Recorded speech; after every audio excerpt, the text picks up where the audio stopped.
कमी पावसामुळे सोयाबीन त्याचबरोबर कापसाच्या पिकं जे आहेत ते धोक्यात आले आहेत. कापसावरती सध्या मावा आणि तुडतुड्यांचा जो किडींचा प्रादुर्भाव आहे तो मोठ्या प्रमाणात दिसतोय आणि त्यामुळे शेतकरी संकटात सापडलेले आहेत. आपल्यासोबत कीटकशास्त्र विभागाचे तज्ज्ञ पटाईत सर आहेत.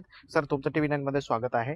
आपण निरीक्षण केलेलं आहे कुठकुठल्या रोगांचा सध्या प्रादुर्भाव दिसतो कपाशीवर आणि त्याचं नियंत्रण कसं शेतकऱ्यांनी करायला पाहिजे? बरोबर आहे. आपण पाहतोय की यावर्षी पाऊसमान थोडा कमी आहे आणि ढगाळ वातावरण सतत आहे. तर अशा परिस्थितीमध्ये आपण पाहतो की कापूस हे वाढीच्या अवस्थेमध्ये आहे आणि त्याच्यावर सध्या जर पाहिलं आपण तर मावा किडीचा फार मोठ्या प्रमाणावर प्रादुर्भाव दिसून येते आणि ही मावा कीड पानाच्या खालच्या बाजून राहून त्याचे पिल्ल आणि प्रौढ दोन्हीही रस शोषण करतात. त्याच्यामुळे झाडाचं पाहिलं आपण तर झाड कोकडल्यासारखं दिसतं. निश्चित झाडाच्या वाढीवर परिणाम होतो, कारण प्रकाश संश्लेषण क्रिया त्याला नीट करता येत नाही आणि त्याचा परिणाम आपल्याला उत्पन्नावर होऊ शकतो. त्यासोबत आपण जे वातावरण सध्याचं पाहिलं ते तुडतुडे या किडीसाठी सुद्धा फार पोषक आहे. जो वाढलेला कापूस आहे तर त्याच्यावर तुडतुड्यांचा सुद्धा प्रादुर्भाव दिसून येतात. हिरव्या रंगाचे हे तुडतुडे पानाच्या खालच्या बाजूला राहून रस शोषण करतात. त्यामुळे कडा पिवळे पडणं, लाल होणं अशाच प्रकारचे निरीक्षण आपल्याला त्या ठिकाणी झालेली दिसून येतात आणि याचा सुद्धा वाढीवर परिणाम होऊन त्या ठिकाणी उत्पन्नात घट येणं किंवा पाते फुले लागण्यावर सुद्धा त्याचा परिणाम त्या ठिकाणी होऊ शकतो. नियंत्रण कसं करायला पाहिजे शेतकऱ्यांनी? तर नियंत्रणासाठी बरेच शेतकरी जातात आणि कीटकनाशक डायरेक्ट फवारणी करतात. तर तसं न करता निरीक्षण करावं. कीड किती प्रमाणात आहे त्यानुसार मग आपण कुठल्या पद्धतीनं त्याचं नियंत्रण करायचं हे पाहावं. तर बऱ्याच वेळा आपण पहिल्या फवारणीला डायरेक्ट रासायनिक कीटकनाशक फवारतो, तर ते टाळून आपण जैविकमध्ये निंबोळी अर्क असेल किंवा निंबोळी तेल असेल त्याची फवारणी केली तर ते अधिक फायदेशीर आहे. ढगाळ वातावरण असेल, हवेमध्ये आर्द्रता असेल तर अशा वेळी आपण जैविकमध्येच काही बुरशीयुक्त कीटकनाशक आहे ज्याला आपण लिकॅनी सिलियम लिकॅनी म्हणतो, जे आपल्या इथं विद्यापीठात सुद्धा उपलब्ध आहे. तेही जैविक आहे. त्याचाही वापर आपण 40 ग्रॅम प्रति 10 लिटर पाण्यात मिसळून फवारणी करू शकतो.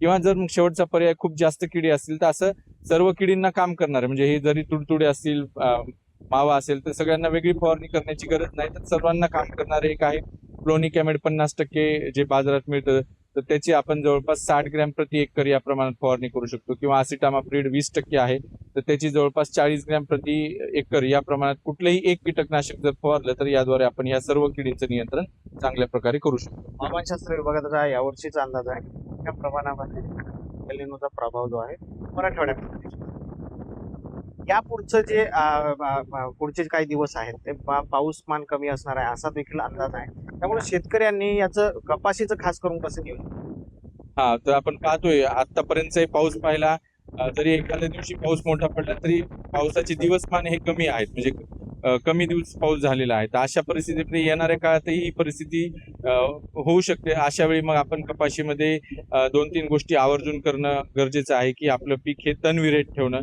कारण तणाचं आणि मुख्य पिकाचं त्या ठिकाणी कॉम्पिटिशनमुळे सुद्धा आपल्याला उत्पन्नात घट येऊ शकते. म्हणून पीक तणविरहित ठेवा. त्यासोबत योग्य पाण्याचा निचरा करा. पाणी शेतातनं बाहेर जास्त जाऊ देऊ नका. त्याच्यानंतर जर आपल्याकडे ताण पडला, जर मोठा दीर्घ कालावधीमध्ये खंड पडला पावसाचा, तर अशा वेळी आपण 13-0-45 जे पोटॅशियम नायट्रेट म्हणून बाजारात मिळतं त्याची एक 10 लिटरला 50 ग्रॅम टाकून आपण जर एक फवारणी केली तर जास्तीत दिवसपर्यंत पाण्याचं ताण हे पिकं सहन करू शकतात.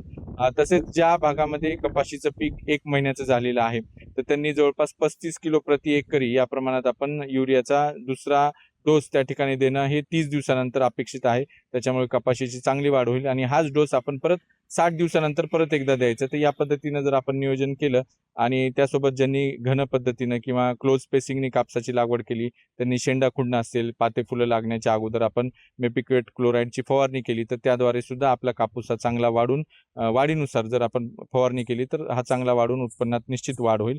तर या गोष्टी शेतकऱ्यांनी जरूर कराव्या.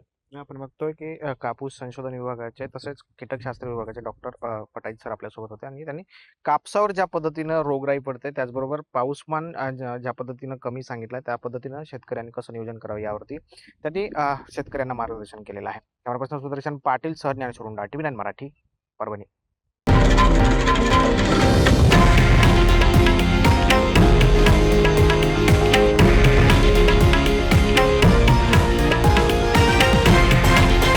हे आहे देशातील नंबर 1 न्यूज नेटवर्क आणि आपण पाहत आहात TV9 मराठी, एकमेव.